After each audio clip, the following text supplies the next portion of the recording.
BJP ಮನೆಯಲ್ಲಾಗ್ತಾ ಇರುವಂತಹ ಅಂತರ್ಯುದ್ಧದ ವಿಚಾರಕ್ಕೆ ಸಂಬಂಧಪಟ್ಟಂತೆ ಕಾಂಗ್ರೆಸ್ ನಾಯಕರುಗಳು ಇದನ್ನೇ ಅಸ್ತ್ರ ಮಾಡಿಕೊಂಡು ವಾಗ್ದಾಳಿಯನ್ನ ನಡೆಸ್ತಾ ಇದ್ದಾರೆ. ಬಿಜೆಪಿಯಲ್ಲಿ ಬಂಡಾಯ, ಸಚಿವ ಪ್ರಿಯಾಂಕ್ ಖರ್ಗೆ ಲೇವಡಿ ಆಡಿದ್ದಾರೆ.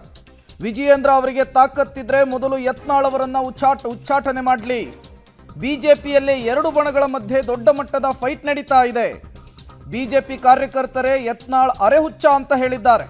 ಕಲಬುರಗಿಯಲ್ಲಿ ಸಚಿವ ಪ್ರಿಯಾಂಕ್ ಖರ್ಗೆ ಬಿಜೆಪಿ ಮನೆಯಲ್ಲಾಗ್ತಾ ಇರುವ ಬೆಳವಣಿಗೆ, ಬಂಡಾಯ, ಅಂತರ್ಯುದ್ಧದ ವಿಚಾರಕ್ಕೆ ಸಂಬಂಧಪಟ್ಟಂತೆ ಗೇಲಿಯಾಡಿದ್ದು ಹೀಗೆ.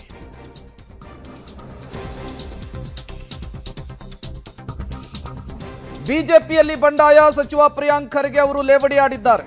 ವಿಜಯೇಂದ್ರ ಅವರಿಗೆ ತಾಕತ್ತಿದ್ರೆ ಯತ್ನಾಳ್ ಅವರನ್ನ ಉಚ್ಚಾಟನೆ ಮಾಡಲಿ ಮೊದಲು ಅಂತ ಹೇಳಿ ಸವಾಲ್ ಕೂಡ ಹಾಕಿರುವಂಥದ್ದು.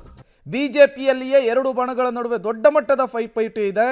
ಬಿಜೆಪಿ ಕಾರ್ಯಕರ್ತರೇ ಯತ್ನಾಳ್ ಅವರನ್ನ ಅರೆಹುಚ್ಚ ಅಂತ ಕರೆದಿದ್ದಾರೆ.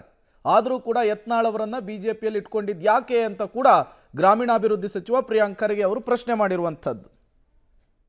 ನಿಜವಾಗ್ಲೂ ಶಕ್ತಿ ಇದ್ರೆ ವಿಜೇಂದ್ರ ಅವರಿಗೆ ಯತ್ನಾಳ್ ಅವರಿಗೆ ಉಚ್ಚಾಟನೆ ಮಾಡ್ರಿ ನೋಡೋಣ ಅಂತ. ಅವಾಗ ಹೌದಪ್ಪ ನೀವು ಇದು ಮಾಡ್ತೀರಂತ. ಮೊನ್ನೆ ಭರತ್ ಬೊಮ್ಮಾಯಿ ಎಲೆಕ್ಷನ್ಗೂ ಸೋಲಿಕ್ಕೆ ಕಾರಣ ಯತ್ನಾಳ್ ಅಂತ ಹೇಳಿದಾರಲ್ಲ.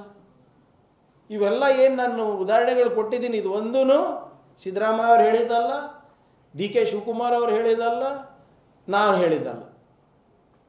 ಸೊ ಇದೆಲ್ಲನೂ ಮುಚ್ಚಾಕ್ಲಿಕ್ಕೆ ಇವರು ಔರಂಗಜೇಬನನ್ನು ತರ್ತಾರೆ, ರಜಾಕರನನ್ನು ತರ್ತಾರೆ, ವಕ್ಫನ್ನು ಇಟ್ಕೊಂಡು ಮುಂದೆ ಬರ್ತಾರೆ. ಅಷ್ಟೇ